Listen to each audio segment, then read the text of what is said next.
주진우 라이브 스페셜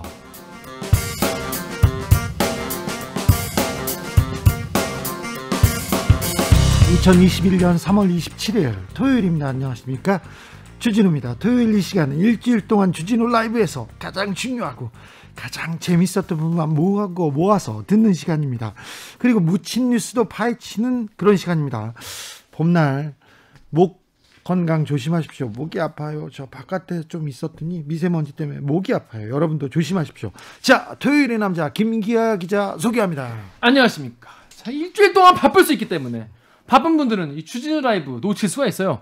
그런 분들 오늘 토요일 요 방송 하나만 들으셔도 일주일 동안 있었던 가장 재밌었던 거, 가장 중요한 것들을 아실 수 있게 제가 중요한 내용만 쏙쏙 뽑아온 김기아 기자입니다. 반갑습니다. 김기아 기자가 알찬 내용만 모으고 파내고 그랬습니다. 지금 그렇습니다. 이 방송 영상으로도 만나보실 수 있습니다. 그렇다고 합니다. 자, 유튜브에서 주진우 라이브라고 검색을 하신 다음에 밑에 보면 라이브 나우, 지금 라이브 중이라는 뜻이죠. 그거 누르시면 지금 함께 영상으로도 이 방송을 만나볼 수가 있습니다. 김기아 기자 선물도 들고 옵니다. 그냥 오지 않습니다. 자, 일주일 동안 방송됐던 주진우 라이브, 나는 이런 부분이 재밌었다, 이런 부분은 별로였다, 이런 부분에 대해서 한마디 내가 하고 싶다, 이런 청취 후기를 보내주십시오. 보내주시면 저희가 3분을 추첨해서 3만원 상당의 치킨? 아니죠, 피자 교환권 보내드리도록 하겠습니다. 어디로 보내면 되나요? 옛날에는 엽서를 쓰고 그랬는데, 그렇지. 요즘에는 그냥 카톡으로 편하게 보내시면 됩니다. 아, 편지, 손편지, 엽서 좋았는데. 그런 낭만이 있었는데 낭만의 마음을 카톡에 담아 보내주세요. 네. 카카오톡 플러스 친구에서 주진우 라이브 검색을 하신 다음에 친구 추가하셔가지고 후기를 보내주세요. 김기아 기자의 묻힌 뉴스 브리핑부터 본격적으로 시작해 보겠습니다. 네, 사실 지금 지난주는 거의 뭐랄까요, 그전 주에는 우리 LH 건 때문에, LH 그 투기, 부동산 투기 때문에 그렇죠. 전 나라가 들썩들썩했다고 하면 이번 주는 이제 완전히 선거 국면으로 이제 들어갔습니다. 네, 들어가가지고 또 커뮤니티에서 또 뭐 드라마 관련 논란 이런 것도 있고 그래가지고 굉장히 다양한 이슈가 많아가지고 또 이게 묻힌 뉴스가 너무 많았습니다. 근데 뭐랄까요, 같은 시대를 지금 살아가고 있는 이 시기에 멀지도 않은 이 미얀마에서 정말 하루에도 지금 몇 명씩 사망자가 발생하고 있는 이런 군부의 쿠데타가 계속 이어지고 있습니다. 광주 민주화 운동을 겪었기 때문에, 그리고 민주주의를 위해서 피를 흘린 선배들이 있었기 때문에 우리가 미얀마 보면 남일 같지 않습니다. 그래서 가슴이 아파요. 네, 그래서 한국 분들이 아무래도 미얀마 보시면서 많이 좀 공감도 많이 하시고, 네. 어떻게 하면 좀 도울 방법이 없겠냐, 응원하고요. 네, 많이 하시는데 지지합니다. 최근에는요 어떤 일까지 있었냐면요, 지금 죄 없는 어린이들까지 지금 총에 맞아서 죽고 있어요. 7살 꼬마한테 총을 겨눈 그러니까요. 그 뉴스를 보고 마음이 아팠습니다. 그리고 또 근데 그런 상황에서 이 군부 쿠데타를 일으킨 사람이 민 아웅 훌라잉이지 않습니까? 민 아웅 훌라잉, 이 총사령관인데, 예. 아들이 있어요. 예. 아웅 삐손이라는 분이 있는데, 네. 이분이 관광 사업을 그렇게 한대요. 사업을, 예, 크게 하신다고 해요. 리조트랑 이런 걸 하는데, 예. 지난 20일과 21일에 이틀 동안 미얀마 양곤 인근에 있는 에아와디주 해변에 본인 소유의 리조트에서 네. 관광 사업, 그러니까 지금 코로나 때문에 관광 사업이 지금 안 하지 않습니까? 중단됐죠. 이거를 재개하는 파티, 야. 잔치, 기념 행사를 가졌다고 합니다. 대단합니다. 이런 상황에서 호화 파티를 벌여가지고 시민들이 지금 죽어가고 있는데, 그래서 지금 인근 지역에서 가장 규모가 큰 리조트인데 여기서 초호화 파티를 벌여가지고 이 미얀마 관영 매체 더 미러 데일리는요, 심지어 이거를 신문 3면을 전체를 다 할애해가지고 보도했다고요? 이거 보도를 한 거예요, 자기들이 앞서서. 아니, 지금 이 상황에 그러니까 이게 생각을 못한 건지, 아니면 뭐 한번 당해봐라 이런 마음으로 보낸 건지, 저는 오히려 후자일 가능성이 높다는 생각이 들 정도로 이런 어이없는 일들을 하고 있습니다. 그래서 이게 뭐냐면, 관광업을 부흥 문제를 논의하고 지역 관광업 종사자들 모여가지고, 자 이제 미얀마 이제 우리 관광업을 잘해보자, 이런 자리였다고 해요. 참. 근데 이 아들인 아웅삐솔은요, 리조트뿐이 아니라 건설, 보험, 통신, 의료, 자 보면은 다 국가가 이거를, 네. 기간 사업이잖아요, 다들. 네. 이거를 다 문어발식으로 경영하고 있는 거예요. 아버지가 밀어줘가지고. 정말 어처구니 없는 일이 있었네요. 그런데 당일 20일에는요, 찻집에서 일을 하던 15세 소년 조묘텟이라는 소년이 밖에 총소리를 듣고 무슨 일인가 하고 나갔다가 군경의 총기 난사에 총을 맞아 죽었고요. 15살 소년이요. 그렇습니다. 또 고교생 아웅 카웅텟도 군경의 총탄에 숨졌습니다. 15살 소년이었습니다. 그렇습니다. 그래서 지금 그 미얀마 인권단체 정치범 지원협회 또 세이브 더 칠드런에 따르면요. 미얀마 군경의 총격으로 18세 이하 어린이들 20명 이상 목숨을 잃은 것으로 파악됐고 파악된 것만 이렇고 지금 점점 더 늘어나고 있습니다. 사상자가 300명 넘었다는 뉴스가 나온 지 꽤 됐습니다. 그런데 참 군부에서는 파티를요. 그리고 그걸 보도를 무슨 생각인지 모르겠어요. 정말 안타깝습니다. 미얀마의 평화를 기원합니다. 평화를 빕니다. 다음 묻힌 뉴스로 가볼까요? 네. 자, 이거는 묻힌 뉴스인데 우리 주변에 뭐랄까 묻힌 사람들이라고 표현을 해도 좋을 것 같아요. 어떤? 우리가 네. 이 범죄자들이라고 하면은 누군가에게 혹은 사회에 큰 피해를 끼친 사람들이기 때문에 감옥 가는 게 마땅하다. 그 죄를 다 받아야 한다 이렇게 얘기하잖아요. 네. 그런데 그분들도 범죄자들도 자녀가 있지 않겠습니까? 네. 그러면 엄마나 아버지가 동시에 가거나 한부모 가정인 경우에 어머니가 구속되면 애들은 어떻게 될까요? 어떻게 됩니까? 이거에 대해서 우리가 사회가 너무 생각해 본 적이 없다. 네. 그래서 KBS 탐사보도부가 수용자 자녀, 교정시설에 수감된 수용자들에게 미성년 자녀가 있는 경우에 어떻게 살고 있는지 이걸 한번 취재를 해본 거예요. 네. 보면은 아이들이 있잖아요. 취재를 몇 번 이게 살해자들 만나보면은 부모가 구속당하기 전에 눈치를 챈다고 해요. 다들. 알죠. 예, 안 돼요. 이게 애들도. 그런데 이 아이들이 엄마랑 둘이 살고 있는데 어머니가 구속이 된 거예요. 네. 그러면 애가 집을 다 뒤져봐도 돈이 5만 원밖에 없는 거죠. 네. 그 동생이랑 둘이 사는데 네. 동생 먹을 거 사주고 얘가 그래서 학생인데 일 아르바이트에 나서고 네. 근데 이러다가 한 달이 지나서 월세를 내야 될 날이 오니까 네. 월세를 못 내고 집에 쫓겨나고 이런 일들이 비일비재합니다. 그래가지고 아이고, 동생은 또 이게 너무 불안감이 크고 그러니까 애가 막 자해를 하고 이래가지고 너무 참 매일매일이 생존의 기로에 서 있다. 그리고요. 이렇게 보호가 되지 않는 아이들은 범죄에 그대로 노출됩니다. 그렇습니다. 그 취재진이 그래서 아니 이렇게 생계가 힘들고 정말 당장이 힘들면은 지자체의 도움을 좀 청해라. 왜냐하면 정부 긴급 생계 지원 이런 게 있다고 합니다. 네. 이거를 좀 신청하면 어떻겠느냐라고 하는데 이 주민센터 직원이요 와서 애들한테 왜 긴급하니 이렇게 물어본대요. 네. 사실 공무원 입장에서는 당연히 물어봐야 되는 게 당연한 일이겠죠. 그런데 근데 애들이 부모님이 구속이 돼 있는 상태까지 아직 모르는 경우도 많고 예. 자기가 그걸 인정하고 싶지 않은 경우도 많아가지고 네. 이거를 실제로 알리는 게 굉장히 힘들다고 합니다. 더 가슴이 아프네요. 그러니까 이제 법무보호복지공단 추산으로요 예. 부모가 구속된 아이들의 50에서 60%가 부모님이 감옥에 있는 줄 모른다는 거예요. 아 그래요? 너희 아빠 외국 갔다.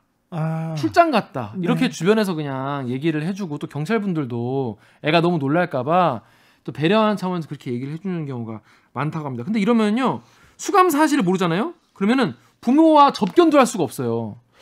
그렇죠. 전화도 할 수 없고. 네. 그래서 복지 지원 이런 신청을 할 수가 없는 상황이라고 합니다. 근데 네.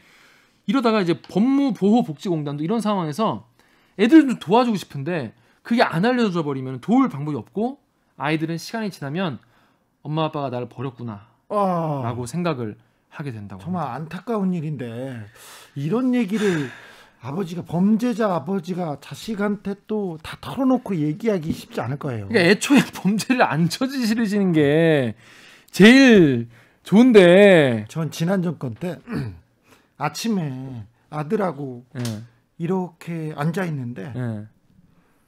주진우 기자 구속영장 청구 이렇게 나온 거예요. 어허. 그래서 며칠 있다 영장실질 심사를 받아야 돼요. 예.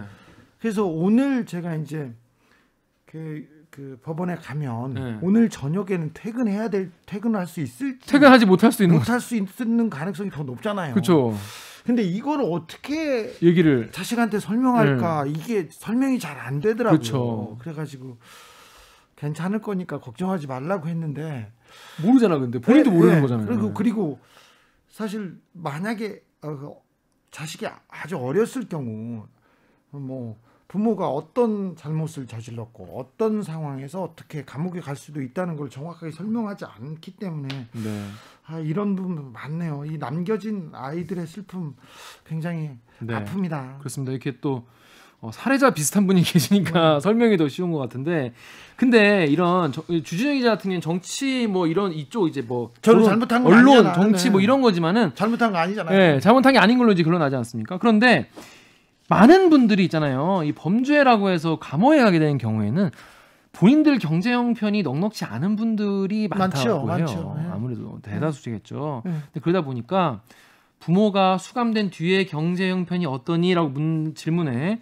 응답자의 절반 이상이 하층이다라고 대답을 했다고 해요. 근데 신년희 성결대 사회복지학부 교수는요, 수용자 자녀 대부분은 극빈하다라고 보는 게 맞다. 왜냐하면 통계상 구속된 범죄자들 대부분 소득이 높지 않고 그 소득을 벌어오던 부모까지 사라지면 아이는 완전히 극빈층으로 바로 간다는 거예요. 그렇죠. 이러다 보면은 공부를 할 수 없어요. 왜냐? 내가 동생이라도 먹여 살려야 되니까. 그렇죠. 공부를 할 뭐 여유가 없는 거죠. 그리고 학교를 다녀도 집중할 수가 없고.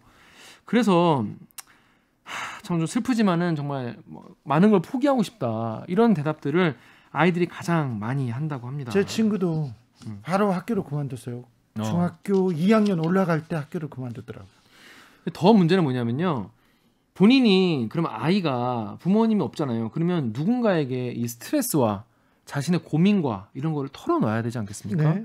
자기 혼자 그걸 짊어질 수는 없잖아요. 근데 친척들이 잘 도와주면 좋겠지만 그렇지 않은 경우도 많으니까. 어른한테 터놓고 얘기하는 건 굉장히 또 어려운 일이고요. 그렇습니다. 그런데 이게 참 얼마 전에 몇 년 전에 한 언론사가 이 수용자의 자녀들이 부모에게 쓴 편지, 얼마나 참 내 마음이 좀 그러겠어요. 절절하겠어요. 네. 이걸 가지고 기사를 썼다고 해요. 예. 근데 거기 댓글에 너 니네 엄마랑 같은 피 아니냐, 너도 범죄자 자녀 아니냐, 이런 댓글이 엄청 달려가지고 주변의 시선. 네.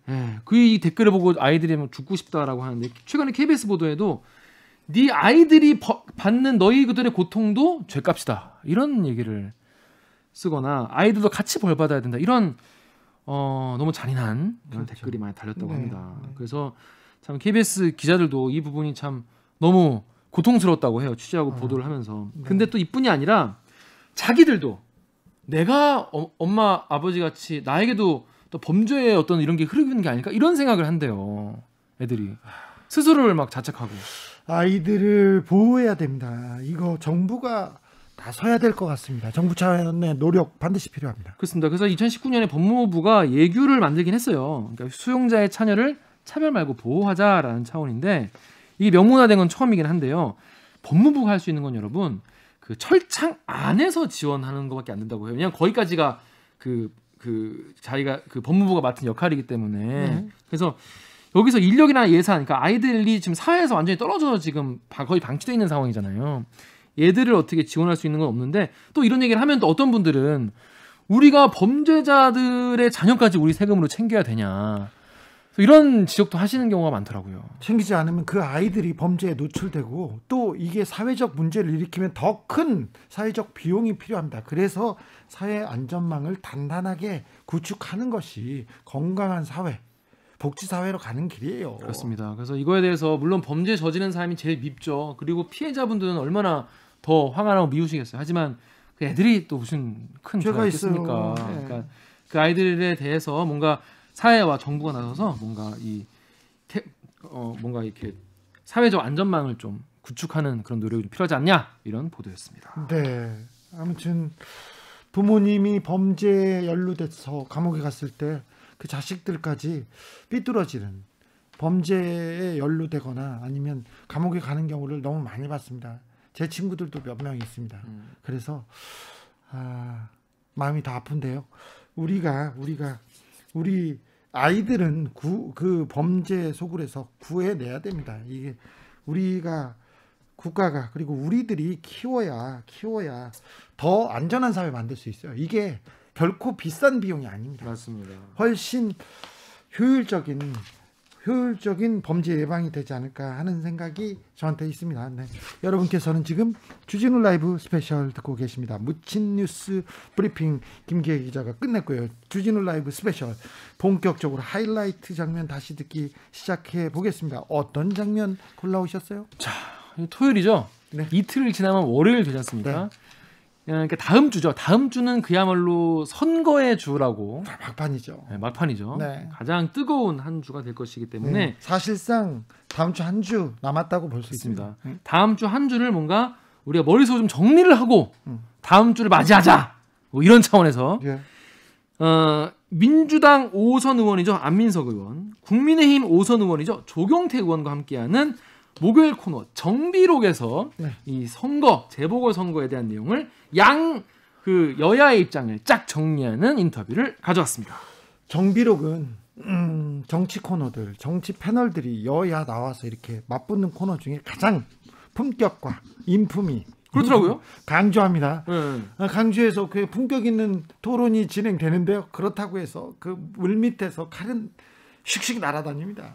근데 굉장히 점잖게 서로 반격을 하시고 그래서 보니까 먼저 이제 국민의힘 조경태 의원이 이런 아픈 지적을 했어요. 보통 이제 이 네거티브 전략으로 가는 경우는 보통 야당이 많이 쓰는 그러니까 이제 도전자가 챔피언에게 하는 그런 이제 전략인데 이번에는 여당이 이렇게 네거티브를 이렇게 열심히 하냐? 이게 열세라는 걸 스스로 인정하는 거 아니냐? 이렇게 딱 날리시더라고요. 네, 이 얘기를 많이 듣고 있는데 일면은 맞고요. 일면은 또 좀 아니기도 합니다. 네. 사실상 가장 의혹이 많았던 역사상 선거에서 가장 의혹이 많았던 후보 중에 한 분이 이명박 전 대통령이었는데 그렇죠. 그때 검증 국면 계속 됐었죠. 네. 그건 사실 선거에서 검증이란 건 굉장히 중요한 덕목이에요. 어떤 사람이 우리의 지도자가 될 것인가, 이 지도자가 어떻게 생각하는 것인가, 어떤 방향으로 우리를 끌고 갈 것인가, 이거 중요한 부분인데 아무튼 조경태 의원은 네거티브는 야당에서 힘없는 당에서 열세인 후보가 하는 건데 니네들 열세지 이걸 비꼬면서 이렇게 짚고 넘어갑니다. 그렇습니다. 그랬더니 안민석 의원이 너무 뻔뻔한 거짓말을 많이 하셔가지고 할 수밖에 없었다 뭐 이렇게 맞받아치기도 하고 그랬더니 또 조경태 의원이 또 야당이시니까 또 도쿄 아파트 또 들고 나오셔가지고 또 그러면 그거 매매 계약서 까봐라 이렇게 얘기를 하시니까 안민석 의원은 또 이거는 뭐 후보에게 물어보겠다 계속 양쪽에서 쉴 새 없이 내곡동 나오면 도쿄 아파트 나오고 LCT 나오면 다른 건 안 나와요. 네. 그래서 이번에는 그 서로 누구의 아바타다 이런 얘기들을 계속 하면서 뭔가 이미지를 자꾸 씌우려고 하는 게 많이 보였어요.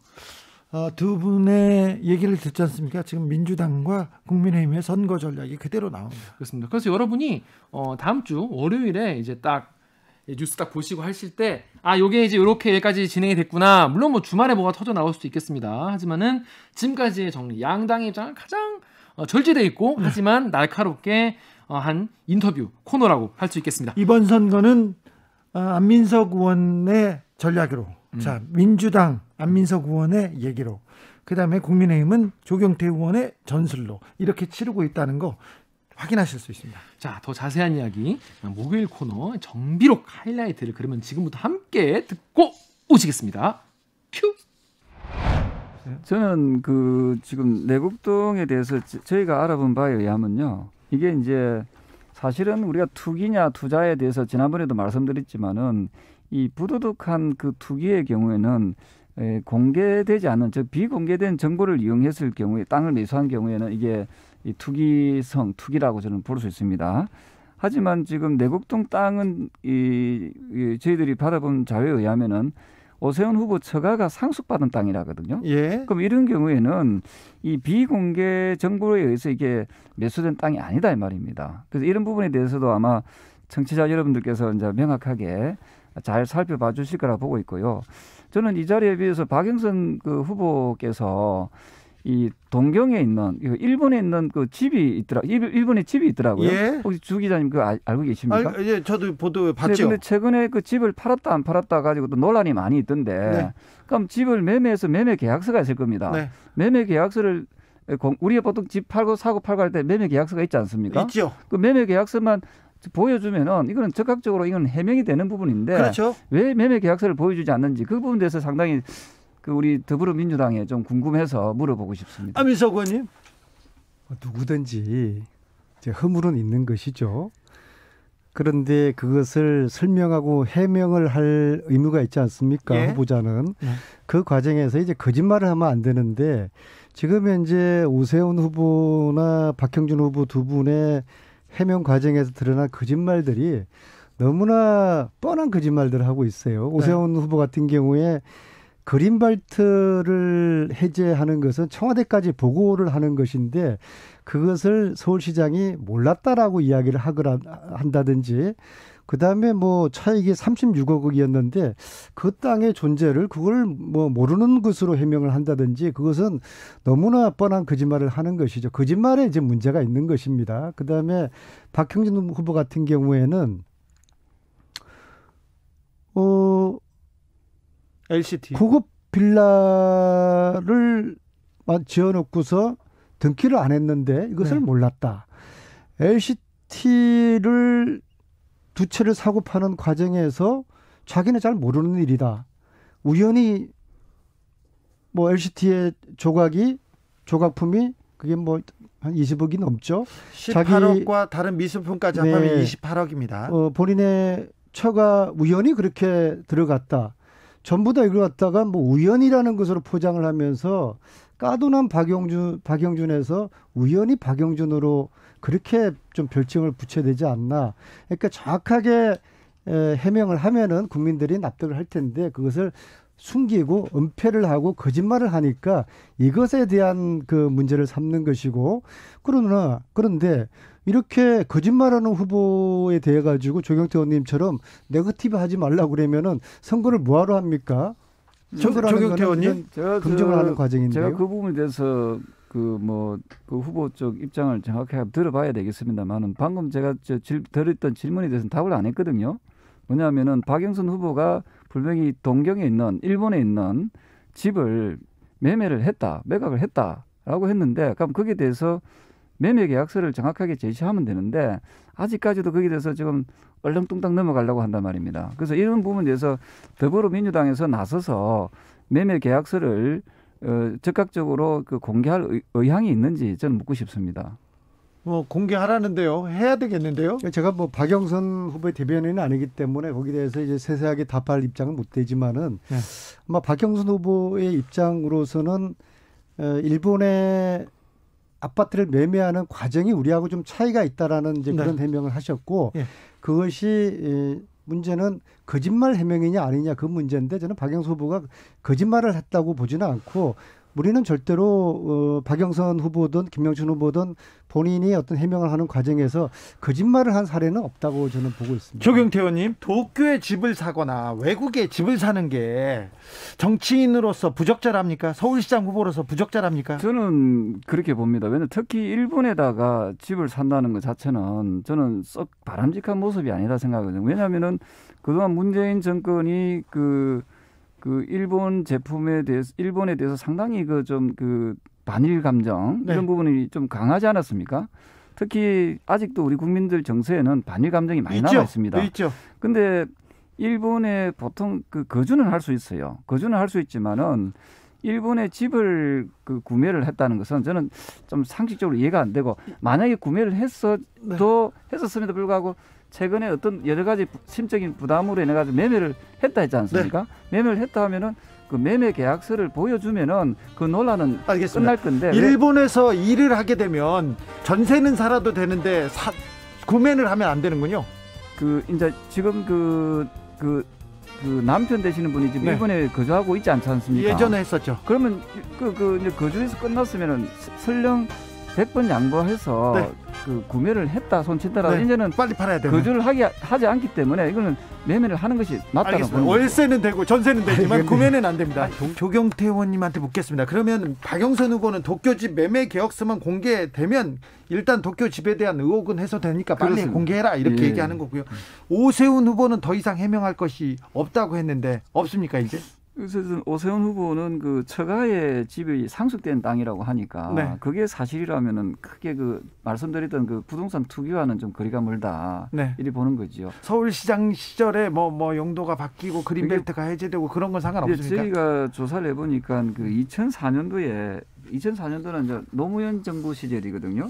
이 당시에 이제 이 부분에 대해서 그 지구 범위 내에 포함되어 있었던 걸로 최초 계획에 그렇게 포함되어 있었던 걸로 그렇게 지금 정리가 되어 있기 때문에 네. 이 부분은 조금 더 좀 논란의 여지가 좀 남아 있다 이렇게 보고 있습니다. 지난 시간에 비해서 박형준 후보 LCT 특혜 분양 의혹이나 미술품 납품 의혹은 조금 더 커졌습니다.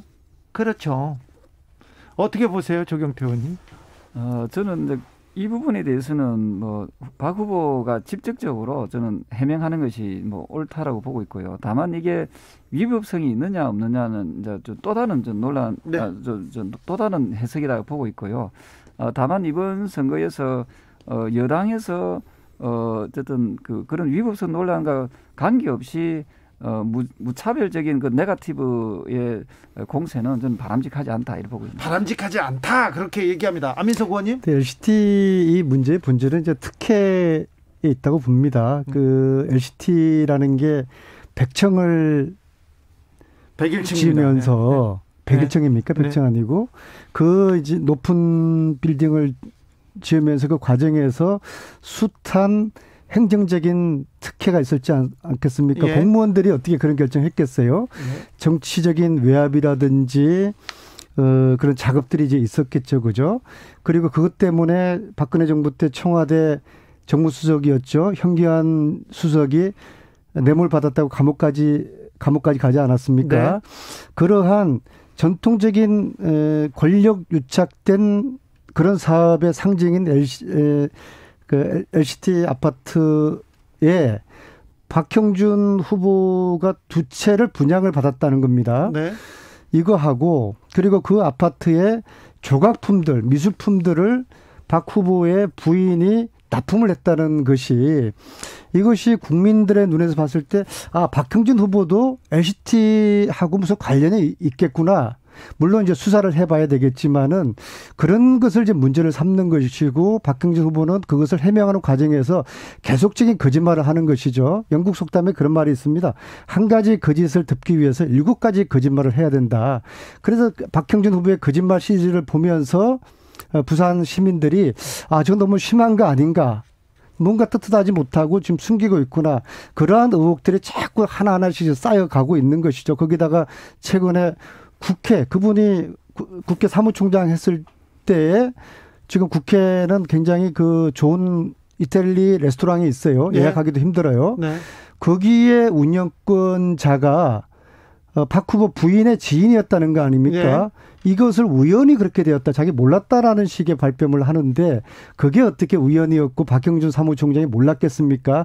다 사전에 작업이 되어서 특정인을 위한 특혜를 준 것으로 국민들은 그렇게 판단을 하시는 거죠. 그런 것에 대해서 저는 좋습니다. 과거에 박형준 후보는 제가 이렇게 볼 때 워낙 많은 비리들이 보이니까 과거에 이제는 자기가 정치를 그만해야 되겠다는 생각을 했던 것 같아요. 네. 그 시절에는 그렇게 자기가 판단을 할 수 있었을 거라고 봅니다. 그런 것들을 솔직하게 이야기를 해명을 하기를 바라는 것이죠. 조경태 의원님 해명이 좀 필요한가요? 저는 우리 안민석 의원께서 자꾸 박 후보가 거짓말했다라는 식으로 이 단정지어서 이야기하는 거 계시는데 그건 참으로 위험한 발언의 수위라고 보고 있고요. 네. 거짓말인지 참말인지는 그거는 이제 나중에 진실 여부는 밝혀지면 되는 거거든요. 근데 해명은 좀 필요하죠. 아까 말씀드렸지 네, 않습니까? 네, 네. 그거는 박 후보가 직접적으로 해명하는 것이 좋겠다라고 이야기했고요. 네. 제가 한 가지 이야기하겠습니다. 뭐냐면은 지금 서울시장 보궐선거와 부산시장 보궐선거를 왜 합니까? 바로 성범죄, 충원에 의한 이 선거를 치르지 않아도 되는 원인 지공은 민주당이 했다. 저 말씀 한 번만 더 들으면 100번 들어요. 예, 문제는 뭐냐면요. 여당에서는 더불어민주당에서는 그동안 뭐라고 국민들한테 호언장담을 했던가 하면은 부정부패 사건 등 중대한 잘못으로 직위를 상실해 재보궐선거를 실시하는 경우에는 해당 선거구에 후보를 추천하지 않는다 네. 하는 것을 당연당규에 못을 박았었습니다. 명시했었습니다. 그런데 이것을 무리하게 당헌당규까지 바꿔가면서까지 이번에 후보를 지금 내고 있지 않습니까? 네. 그래서 무려 800억이 넘는 어마어마한 국민의 혈세를 낭비하게 하고 있단 말입니다. 네. 그래서 안 의원님께 제가 이야기하고 싶은 건 뭐냐면은 명색이 공당에서 그것도 제일 여당에서 국민과의 약속도 저버려 가면서 당헌당규까지 고치는 거 이 자체가 얼마나 큰 거짓말이 됩니까? 그렇게 따지면은. 그래서 네. 이런 부분에 대해서 좀 더 더불어민주당이 국민들한테 또 부산 시민과 서울 시민들께 좀 겸손한 마음으로 정말 죄송합니다. 이번에 이렇게 후보를 낼 수밖에 없어서 정말 죄송합니다. 사실은 보다 더 상식적으로 논한다면은 처음에 국민과의 약속을 했던 바대로 이 중대한 잘못으로 직위가 상실되었기 때문에 후보를 내서는 안 된다 이 말입니다. 이런 부분에 대해서 좀 적극적인 해명을 해주시기 바랍니다. 진작에 해방이 되었는데 자꾸 일제시대 때 이야기하시니까 좀 그렇고요. 자, 제가 박형준 후보 측에서 저를 이제 고발하겠다고 공개적으로 대변인을 통해서 이제 이야기를 했어요. 예, 뉴스 나왔더라고요. 그게 뭐냐 그러면요. 박형준 후보가 왜 장관이 되지는 않았을까? MB의 측근 중에 측근이고 MB의 아바타라고 하지 않았습니까? 예. 그래서 아마도 인사금정 통과를 본인이 자신이 없었기 때문에 인사금정 때문에 장관을 못했을 것이다. 그 이야기를 제가 합니다. 그거 너무 나갔다고 우리가 방송에서도 얘기했잖아요. 자, 예. 그런데요. 제가 이거 한번 보여드릴게요. 이게 지금 라디오였기 때문에 안 나올 텐데요. 이게 2010년 겨울 12월 신문 기사인데요. 네. 청문회 통과 어려움. 그런 이제 그 신문 기사가 있어요. 네. 여기 보면은 이명박 정부 때요? 네, 박형준 후보가 문체부 장관으로 이제 거론이 되어 있어요. 네. 그런데 인사검증 과정에서 가족과 관련된 항목에서 정밀 검증에 필요한 부분이 생겨 소명을 요청하면 포기 의사를 밝히는 인사도 상당수 있었던 것으로 알려졌다. 이런 기사를 있어요. 그래서 실제로 왜 그러면은 하마평에 올랐던 문화부 장관이 못 됐을까? 이것이 기사에다 해명되고 있는 것이거든요. 그래서 제가 알겠습니다. 이런 기사를 인용을 했을 뿐인데 이걸 갖다가 저를 고발을 하겠다고 하니까 이것은 고발을 하러 나온 후보이신지 부산의 발전을 위해서 나온 후보이신지. 더불어민주당 안민석 의원 그리고 국민의힘 조경태 의원과 함께한 목요일 코너 정비록 하이라이트 부분 다시 듣고 오셨습니다.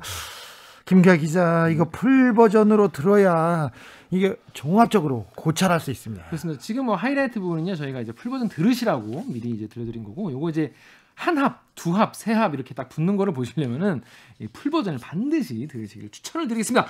유튜브나 팟캐스트에서 주시는 라이브 검색하시고 3월 25일자예요. 목요일 1부에서 2부 이어서 들으시면 됩니다. 중간에 왜 그런 거죠? 막 중간에 끊기던데 막. 뭐 시본가 그런 게 있어가지고 중간에 살짝 끊기는데 2부까지 꼭 들으시면 좋을 것 같습니다. 네, 주진우 라이브 스페셜 김기아 기자 함께하고 있습니다. 다음 장면은 어떤 장면이죠? 네, 이거 역사적인 재판이 나왔어요. 사법농단 재판에서 첫 유죄 판결 나왔습니다. 저는 지난주에 있었던 기사 중에 가장 머릿 기사로 이 기사를 뽑고 싶습니다. 그렇습니다.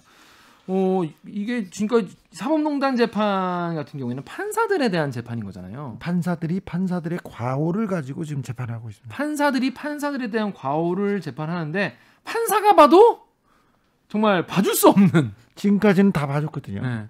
절대로 이거는 정말 유죄로 인정하지 아니할 수 없는 그런 게 나왔다는 것이죠. 그래서 이 내용에 대해서 수요일 코너 재판 5분 전 여기서 다뤄봤습니다. 절차적 정당성이라는 얘기 많이 합니다. 이 결과가 도출되기 위해서 이 과정이 좀 명확했는가, 좀 공정했는지 이걸 따져보는 건데 판사들이 재판에 영향을 미칠 만한 일을 했어요. 그리고 재판의 공정성, 법의 공공성 이런 걸 무너뜨릴 만한 일을 했었어요. 근데 지금까지 재판에서는 그래 좀 공정성이 훼손될지라도 판사가 그렇게 생각 안 했으니까 재판에는 영향이 없었어. 이런 판결을 내렸습니다. 어렵게 들리면요. 보통 이렇게 얘기합니다. 뇌물죄 처벌받잖아요. 뇌물을 받아서 어떤 공적인 역할을 했기 때문에 처벌받지 않습니까? 그런데 뇌물은 받았어. 근데 공적인 역할을 한 거는 뇌물하고 상관이 없어. 그러면서 판사들이 판사한테 면죄부를 지금껏 줬거든요. 여기에 지금 제동을 건 굉장히 역사적인 재판입니다. 그렇습니다. 사실 뭐냐면 나는 정말 외부의 어떤 압력이나 이런 거로부터 정말 독립적이고 이렇게 판단하기 때문에 뇌물을 받았지만 그 뇌물 때문에 이렇게 판단한 게 아니라는 거예요. 왜냐? 나는 엄청나게 독립적이니까. 말이 안 되는 거잖아요, 사실. 말이 안 되죠. 본인들을 너무 이제 과대평가라고 본 거죠. 일반인이 그러지 않습니까? 그럼 판사님들이 뭐라고 하면 떼기 하면서 유죄 이렇게 할 거예요. 묻죠. 근데 지금껏 판사님들은 이거 판사들은 그럴 수 있어 그러면서 무죄 땅땅 했어요. 그렇습니다. 그런데 이번 처음으로 사법농단 판결에서 처음으로 유죄가 나왔어요. 그렇습니다.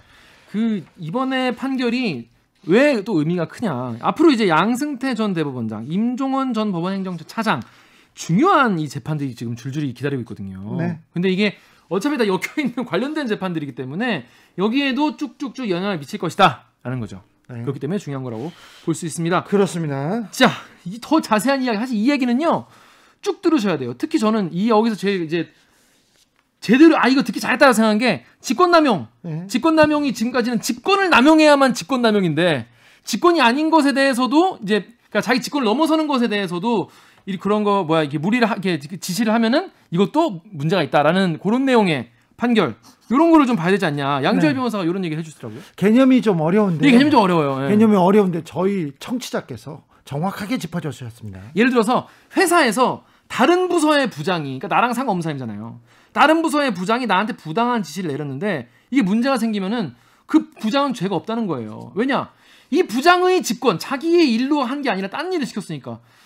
생각해보면 딴 일을 시키면 더 문제잖아요. 그렇죠. 근데 이건 직권남용이 아니라는 거예요. 이런 걸 가지고 이 직권남용 부분을 가지고 지금껏 판사들 다 무죄를 받았어요. 그리고요, 강원랜드 부정청탁, 부정채용 사건이 그렇지 않습니까? 단군일의 그렇죠. 최대 사건. 네.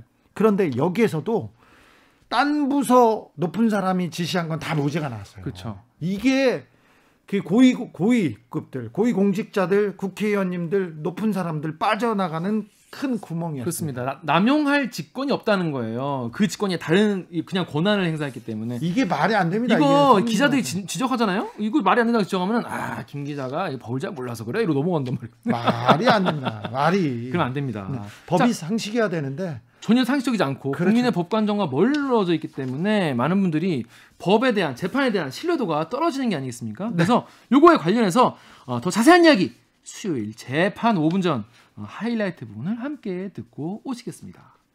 큐. 저는 일단 뉴스의 중심은 그래도 지금까지 사법농단과 관련해서 한 10명 정도, 그러니까 14명 기소해서 10명 정도 재판을 받았는데 다 무죄였거든요. 다 무죄였습니다. 네. 그런데 2명이 유죄를 받았다라는 쪽에 무게를 많이 두고 있더라고요. 네. 그런데 약간 좀 그럴 수 있는 개연성이 있던 게 많은 경우에 그동안 무죄를 받았던 게 직권 자체가 없다라는 거였어요. 네. 근데 이번에 두 사람 유죄를 받은 부분은 뭐냐면 이른바 국제인권법 연구회 같은 데들, 그러니까 양승태 전 대법원장의 뜻을 따르는 사람들이 보기에는 뭔가 좋지 않은 어떤 모임이라고 보이는 그런 곳에 가입하려고 한 판사들, 이 판사들 그 모임 자체를 못하게 막으려고 했던 것들, 그리고 또 이제 좀 재판부 심증 파악한 이런 건데, 이게 모임을 막으려고 하는 건 인사와 관련된 부분들, 그리고 예산을 법원행정처에서 좌지우지할 수 있잖아요. 네. 어떤 모임에 대해서 지원을 할지 말지를 정하는 것도 법원행정처니까. 그러니까 여기 기조실장이라고 한다면 이런 정도 직권은 있다라고 볼 수도 있는 거죠. 사람. 예. 사실은 저는 무죄라고 좀 봤었거든요. 네. 이전에는. 네. 왜냐하면 다른 재판 다 똑같아요. 제명은 직권남용 권리행사 방해죄. 네. 판사들 싹 다 무죄가 났고 2심 가서 무죄가 된 경우도 있었고요. 네. 그래서 무죄라 봤는데 이거는 판사들이 봤을 때도 좀 심각하다고 아마 판단한 것 같습니다. 네. 무죄를 하는 법리는 딱 두 가지 방식이었어요. 직권을 남용해서 의무 없는 일을 시켜야 되는데 이건 직권 내용이 없다라고 해가 무죄가 됐던 경우가 있고, 어차피 밑에 부하들이 그냥 직원들이 할 수밖에 없는 일이다. 근데 요거는 대부분 판사 직권 내용에서 어떻게 무죄를 했냐면 개입하는 건 직분 범위가 아니다. 예. 아무 직분 범위도 아닌데 무슨 이게 직권남용죄 되느냐. 이상한 논리로 갔었습니다. 개입은 했으나 네. 이렇게 또 영향은 미치지 그렇죠. 못했으니까. 어차피 직권에 그 판사는 재판하는 거지. 예. 어떻게 개입하고 이런 거는 직권에 포함되지 않는다라는 논리로 갔었는데 그렇죠. 여기서는 이건 직권에 포함된다라고 하면서 특히 이제 몇 가지 사건을 얘기했는데 통합진보당 그 국회의원들을 네. 지위 확인 소송 관련돼서는 요건 좀 심각하다 본 것 같습니다. 그냥 개입한 게 아니고 결론이 바뀔 수 있을 정도로 개입한다면 이거는 사법권의 중대한 침해다라고 해서 직권남용죄 유죄를 인정한 거고요. 일단은 그래서 집행유예까지, 특히 이규진하고 이민걸 같은 경우는 네. 퇴직을 했습니다. 네. 그리고 핵심 인사라고 알려진 사람들이기 때문에 나머지 법관들은 다릅니다. 그래서 유죄를 한 것으로 보입니다. 여기 근데 참 재밌는 부분이 이런 부분이 있어요. 이규진 전 상임위원 같은 경우가 법관들을 동원해서 헌법재판소의 내부 정보를 수집한 혐의가 들어가 있습니다. 네.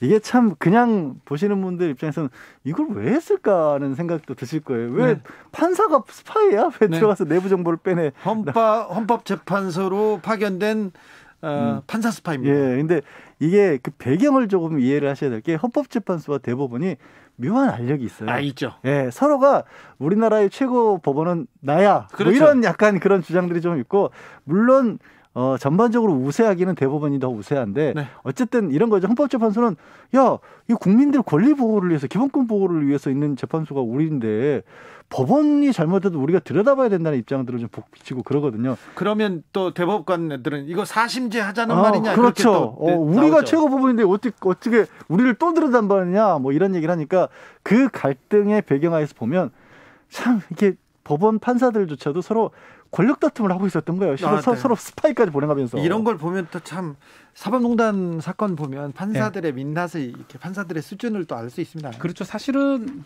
가장 마지막 믿는 게 우리가 삼권 분립 그러잖아요. 입법권, 뭐 행정권, 사법권 분리돼 있고 최후의 보루가 사법권이라 하는데. 최후의 보루잖아요. 사실 최후의 보루인데 앞에 전의로 써가지고 이렇게. 된다는 게 참 놀랍기도 하고 안타깝기도 하고 뭐 법을 이렇게 공부하고 법을 하는 입장에서는 상당히 좀 충격적인 일이 아닌가 생각이 듭니다. 삼권 분립을 제가 이제 검찰 개혁 얘기가 나올 때 검찰의 어떤 잘못된 부분들, 사법농단권에서 법원의 문제 이런 것들이 나오면 보면 오해들을 이게 이런 것 같아요. 독립을 했다라는 게 아무런 견제도 안 받고 마음대로 해도 된다는 의미의 독립이 아니거든요. 그렇죠. 그러니까 입법, 사법, 행정이기 때문에 사법도 행정하고 입법의 견제를 받아야 되는 게 마땅하건데. 맞죠. 근데 이번에는 또 심각한 것은 판사들이 그 고위 법관들이 이 삼권 분립을 내팽개치고 자신들의 권한을 그렇죠. 저기 청와대에 가서 물어본 거 아니에요. 그렇죠. 더 큰 권력을 갖는다는 명분으로 자기 권력을 스스로 포기하고 타협을 시도한 거거든요. 그렇죠. 이게 나쁜 거예요. 이게 나쁩니다. 자신들의 이익, 이른바 상고법원 관련돼서 그런 이익을 얻기 위해서 재판이라는 가장 중요한 숭고한 그런 것들에 대해서 내팽개친 거거든요. 헌법의 가치, 그렇죠. 재판의 공정의 가치를 내팽개쳤습니다. 그래서 사법농단 재판이 중요하고 이 사건이 중요합니다. 지금까지 유해영, 신광열, 조의연, 성창호, 임성근, 이태종, 방창현, 심상철 무죄 받았어요. 계속 무죄 받다가 이번에 처음으로 유죄가 나왔는데, 그런데 이 유죄 판결문에 이 양승태와 임종원 등과도 공모를 인정했어요. 그렇죠. 그러면 앞으로 이게 의미가 있어요. 직권남용죄 계속 무죄가 됐거든요. 그래서 앞으로 양승태까지 다 무죄가 되지 않을까 예상한 사람들이 많았는데. 그렇죠. 이러려면 뭐 재판에 그렇게 그런 얘기도 했었는데 지금 공범 관계 아니면 공범보다는 지시 관계가 됩니다. 이 양승태 전 대법원장, 또 임정원 사법행정차장 이런 사람, 고영한, 또 박병대 대법관까지 앞으로 4명의 재판이 남아 있는데 이 사람들은 유죄가 될 가능성이 높습니다. 이 판결대로라면 공범이 되고요. 그리고 직권남용죄의 법리를 그래도 이 1심에서 구성을 했기 때문에 이 법리대로라면 양승태 전 대법원장이 유죄가 될 가능성은 높아 보입니다. 이 법리대로라면 양승태도 유죄가 나올 가능성이 있다. 이제 재판을 받아볼 만하다. 자, 양지열 변호사님. 저도 마찬가지로 생각을 하고요. 결국에는 직무에 있어서 이 폭을 어디까지 볼 것이냐인데, 인사와 관련된 권한이 있다고 한다면 그와 관련해서 불이익을 줄 수 있다는 암시만으로도 그렇죠. 흔들리는 거예요. 그렇죠. 누가 아니 판사님들이 더더군다나 이 고과 이런 데 되게 민감하시고 진짜로 어렸을 때부터 성적에 민감하신 분들이요. 공부를 워낙 잘하신 분들은요 1등 놓치면 그게 정말 큰 난리 나는 줄 알아요. 그래서 판사님들 인사철에 맞습니다. 난리 납니다. 그러니까 그런 거를 쥐고 있다라는 게 되게 사실 비겁한 거거든요. 그걸 가지고 사람을 힘들게 만들었다는 건. 그래서 그리고 이게 문제가 되고 처벌이 되고 꼭 이 사람 나쁜 걸 문제가 삼자는 게 아니라 그렇게 해줘야 다른 판사님들이 마음 놓고 재판할 수 있는 거예요. 아, 우리 이런 거 눈치 안 보고 선배님이 뭐라고 하시더라도 선배님 큰일 날 말씀하시네요. 이런 거 재판 법대로 원칙대로 할 수 있게 분위기를 만들어주는 거거든요. 그렇죠. 네. 뭐 마찬가지로 임성근 부장판사가 지금 탄핵에 들어가 있습니다. 네. 그것도 그 맥락입니다. 아니 그런 거 시키면 봐요. 임성근 선배처럼 저렇게 될 수 있습니다라고 얘기할 수 있는 거거든요. 네. 그래서 그런 의미에서 사법부의 독립이라는 게 사실 이런 게 가장 중요한 건데 재판의 독립이라고 얘기할 수 있죠. 네. 그래서 저는 이런 유죄라든지 임성근의 뭐 지금 탄핵 심판 올라가 있는데 네. 그런 측면에서는 법관들은 유리한 부분도 있다라고 생각이 듭니다. 네, 5484님께서 주 기자님 이해가 안 됩니다. 제가 좀 물어보겠습니다. 회사에서 타부서 부장이 저한테 부당한 일을 했어요. 네. 지시했는데 거기에 대한 문제가 생겼을 때 그 부장은 죄가 없는 건가요? 타부서라서 권한 밖의 일을 지시한 거니까요. 이렇게 문제 이해가 안 된다고 사법농단 사건을 얘기하셨습니다. 기존에 무죄 나온 범죄가 딱 정확히 딱 이겁니다. 비밀 너무 잘 드셨다. 정확하게. 네. 야, 인사과에서 총무부장이 네. 인사과 직원한테 뭐 엉뚱한 일 시켜가지고 사고 났다. 그러면 네. 총무부장은 내가 나하고 상관없어 이렇게 얘기한다는 거예요. 지금 권한 바뀌고 다른 부서 부장이기 때문에 네. 그동안은 무죄였어요. 다 그거였어요. 네. 지금 다 이제 임성근 등등 뭐 네. 지금 말했던 우리 무죄 받았던 일선의 법관들은 형사수석부장 아니면 그런 거거든요. 네. 이 사람들이 재판에 가서 뭐 할 권한 자체가 없는데 무슨 직권남용이 되냐는데 그거는 완전 형식 논리고 실제로는 타부서처럼 보이긴 하지만 이 사람의 평정에 따라서 인사가 달라질 수가 있습니다. 아, 그렇죠. 그리고 어떤 얘기 또 이거는 또 일반인으로 보자면요. 네. 뇌물을 줬어요. 뇌물을 받았지만 나는 뇌물을 받고 판단하지 않았어. 이렇게 볼 수도 있어요. 네, 똑같이 볼 수 있는 거죠. 8166님께서 어떤 일을 행했는데 결과가 같다면 직권을 남용한 것보다 없는 직권을 행하는 게 더 나쁜 것 아닌가요? 이렇게 물어봅니다. 지금 일반인들이 더 잘하는 것 같아요. 우리 정치자들 수준이 이 정도예요. 그래서 저는 이 직권남용죄가 언제부터 법리가 바뀌었는가 보니까 결국 이 사법농단 이후부터거든요. 그렇죠. 최근이잖아요. 그때부터 아주 정밀하게 네. 그 이전에도 왔다 갔다 하긴 했지만 네. 그래서 그 이후에는 이 우리 판사들 이 사건 10명이 다 무죄가 났습니다. 네. 그 법리였습니다. 여기까지. 사법농단 아이고 복잡하고 어려워. 자, 주진우 라이브에서 재판 5분 전에서 이 부분만 클립으로 딱 들으시면 다 정리가 됐습니다. 중요한 지적을 우리 청취자분이 질문을 2개를 해주셨네요. 것 같아요.